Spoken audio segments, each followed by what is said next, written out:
Happy Frugal Friday, K-Squad. Today I'm sharing my simple frugal morning routine that honestly saves money, but just also feels really good. I love a simple morning routine that sets me up for the day. Having a few simple things that I do daily helps me stay focused, organized, and not overspend. Stay until the end if you want to hear what I don't put in my morning routine and why. What I like to do is I pair two little habits together that make them more impactful. Number one, I wake up a little earlier than needed so that I have a little wiggle room to mentally prepare for the day and do little mini stretches right there in my bed. So for example, say I need to get up at 6. I'll set my alarm for 5:45. And when my eyes open, I will, first of all, what do I say? I say I have everything I need. That's what I say every morning. I have everything I need. I'm good. I've got everything I need. I'll say that. And I mentally start getting into the frame of mind like, all right, fresh day, fresh start. And while I'm doing that, while I'm thinking about like what's going to be going on during the day and getting my head ready mentally, I start doing these little stretches in bed. This might seem weird, but I am.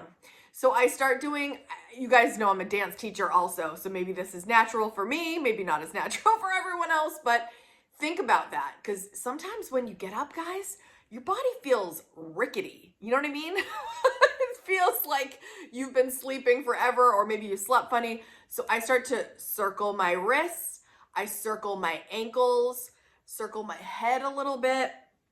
I might hug my knees. Might hug one knee and stretch the other one out. And again, imagine this is my foot flexing, pointing, circling. And I just kind of, I do a big stretch. You know, that big one where you stretch and make your body as long as you can. It just feels really good. And my mind starts getting in a good frame of mind and my body starts feeling good. And that's what I do before I even leave my bed. Number 2, the second pairing of things that I do is I take a shower while listening to a YouTube video that's in my subscription box, or, you know, just on my homepage that showed up something inspirational, something I've been wanting to watch, something exciting to get my day going. And or if it's a day that I'm teaching a dance class, I might even choreograph in the shower. Don't worry, I'm a professional, but I will do my shower and I will play music that I'm going to be playing in class or for a combination or for choreography we've got going on.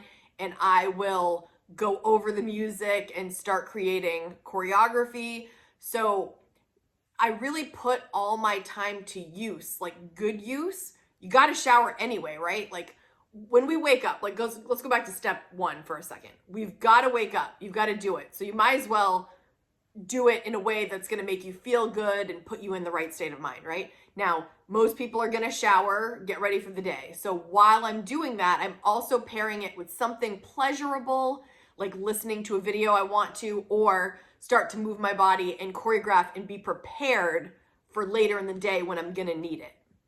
Sometimes these are the only times I have to spare, so I use them wisely. Number 3, I make my coffee at home.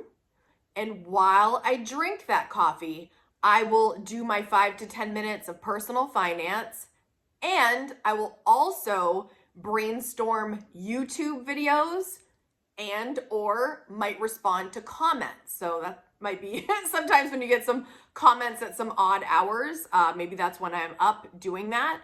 But I like to save money and time by making my coffee at home. That means I don't have to leave earlier and reverse engineer leaving earlier to fit in time waiting at the drive-through and getting the coffee and spending that money and then getting to work. Like, to me, making your coffee at home on most days makes the most sense, especially on work days for me. Just love that routine. But then I pair it with my personal finance time, which means I'll look at my checking, my savings, possibly my retirement accounts, and I will input any transactions that I did maybe the day before, because I don't usually like to do that at nighttime. It's not really in my routine. In the evening, it's more about relaxing. But in the morning, I'm fresh, I'm focused, and that feels good for me. So I might also brainstorm an outline for a video. I might respond to comments from my amazing KSQUAD.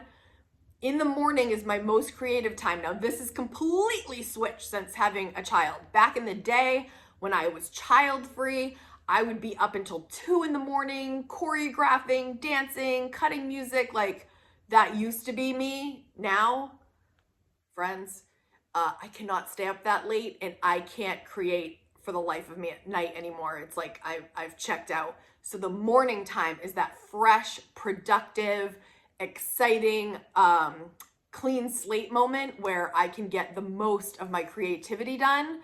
So that's how I pair those things to get the most out of myself when it makes most sense for me.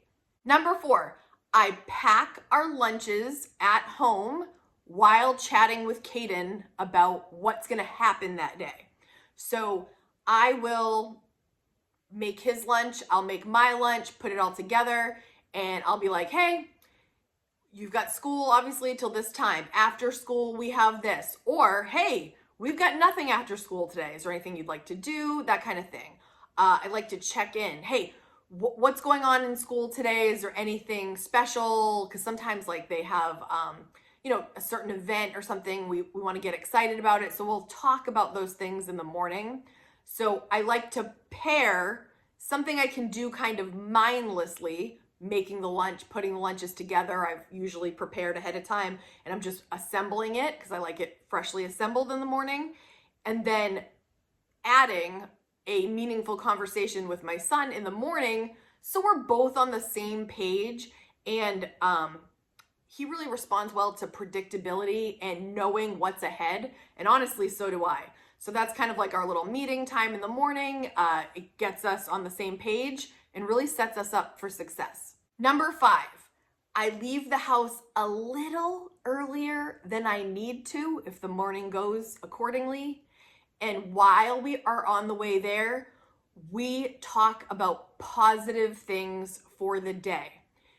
There's nothing worse, and I don't know if you remember this ever, but like when you were getting ready for school, when you were a kid, did you ever have a time where you're like arguing with your parents or your siblings about something and then it puts you in a bad mood, and then like you get to school and you might be grumpy with your other students or your teacher because you're in a negative state of mind?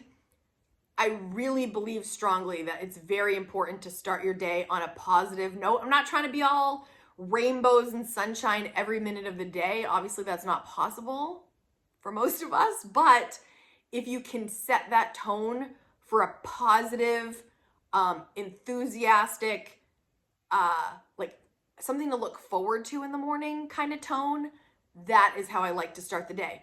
And it helps me to leave a little bit early. What if there's traffic? What if there's an accident? What if there, something in the way that deters us? So then I'm not stressed because I left late. If I leave a little early, I'm not stressing. And then we have that time to chat and get in our positive state of mind. So when we show up at work and school, we got this look instead of this look, that's really important to us. I don't know if that's something everyone thinks about often, but it's something to think about today. If you came here for my morning routine, there it is, simple and effective. For those of you that are looking for a slightly deeper dive into the morning pitfalls to avoid, keep watching. The morning routine that will work for you will depend on how much time you have or how much time you make, what your goals are, what motivates you, what your personal preferences are, and so much more. Of course, we are all so unique, but this is what I like to avoid personally. Number 1, having a super extensive morning routine.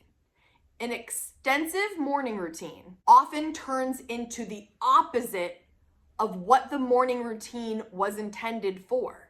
A morning routine is built to assist your day. Extensive morning routines put off what needs to be done the most.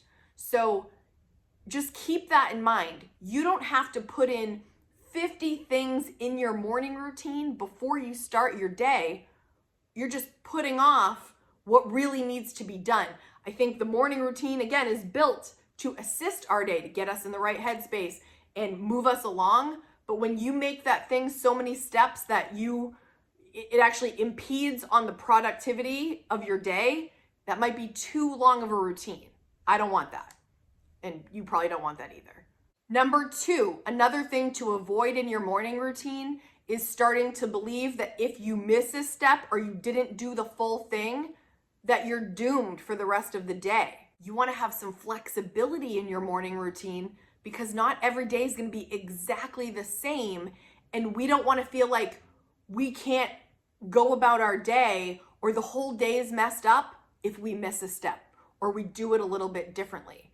I know some people that are like, oh, I didn't meditate this morning. I didn't do my morning pages this morning. I didn't I didn't work out. Now it's going to matter. Like, it's good to have a routine, but you've got to have a little bit of flexibility to assist your day in the state, in the season that you're in, you know? And the last thing that I don't want in my morning routine is anything that brings negativity to me, to my mind, or bad thoughts.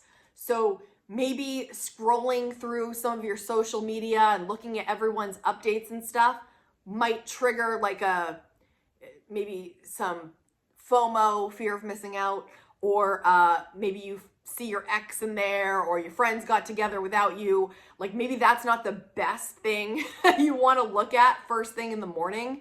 And this will vary for everybody, but I want a morning routine that is smooth sailing and only brings good thoughts. And that might be hard some days because, you know, life happens and things are happening, but I wouldn't set myself up putting those things in front of me or giving that kind of source of energy my attention in the morning. No, not for me.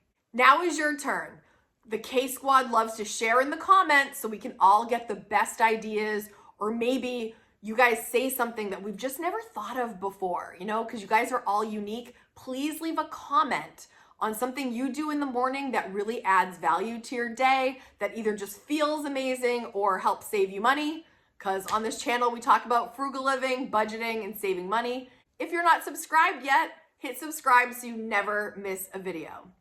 If you want to see how I do my grocery routine now, I'm going to leave this for you next. It might be very helpful in saving you money, saving you time, and saving your energy, which are 3 of my favorite things. Thanks for watching, guys. See you next time. Bye.